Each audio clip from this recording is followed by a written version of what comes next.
Hiya Tom, great to see you again today. You certainly got the best of the day because it didn't get any warmer after you left, I can assure you. Just to recap on the session that we did, two main issues that I've got based on today's session. One is that the takeaway is getting a little bit outside the line. I'm going to address this one first. You can see there that as you go back, the takeaway tends to be a little bit too much on the outside. Now, to help you get rid of that, it's quite simple. We talked about how to set up the mat when you practice. What I'd like to see you do is, if there's the target line in red, I'd like to see you put a couple of canes down on the ground in front of you that are both in approximately 20 degrees in relation to your target line. And what that's going to do is that's going to give you a nice path to trace during your golf swing. You can see there that as you take the club back now, instead of tracing that circle, if you will, the club tends to go a little bit outside the line, which is not necessarily the way you've always swung, but just something that's crept in. Ideally, we want to be making more of a circle, not taking the club back outside. That can lead to the arms disconnecting from the body. However, having said that, the big issue is you're moving your centre off during the golf swing. Now, I think we made good progress with this today. You certainly have a better understanding of it towards the end of your session. We can see here that as you make a move away from the golf ball, you move the whole of your body, particularly your centre around your sternum, makes a big move off the ball early and then stays behind that line considerably. If we compare that to the move we made with Tiger, now I've got Tiger here with his iron, and we did explain that he's very accurate with his irons, but he does struggle off the tee, and you saw the contrast in the two moves.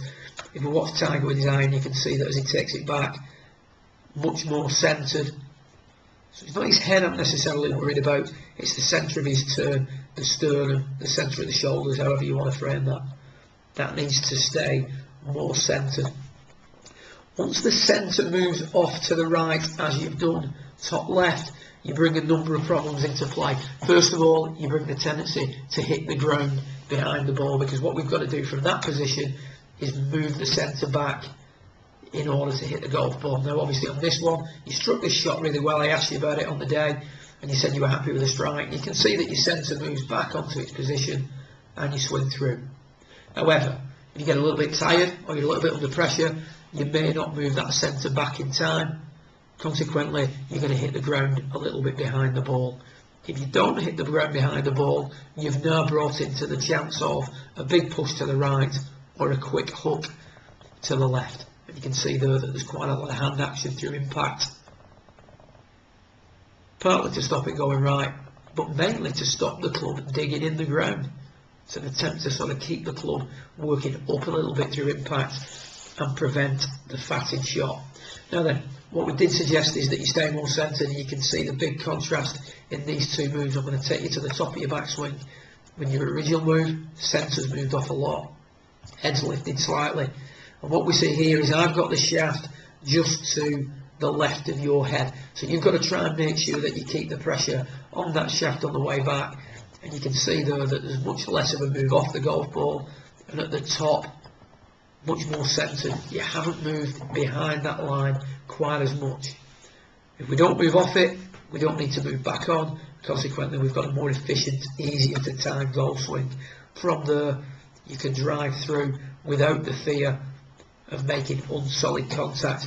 In my opinion, Tom, the first thing we've got to do is eliminate that fatted shot. Once we eliminate that, we can work on all the other little bits as we go. So if we just watch Tiger a few times on the full screen to finish, and we'll just run this swing through a few times from the beginning. Tiger's going to stay very centred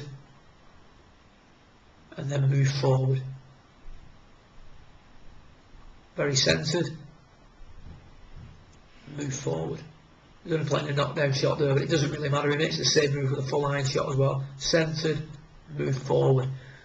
Key move for you is to try and get the feeling of being centred. One way you can help do that is get the feeling that the left shoulder is working down as it goes across, rather than working purely across. We're trying to eliminate that side to side movement that isn't really effective, isn't really powerful, and just makes it very hard to time the low point of your swing.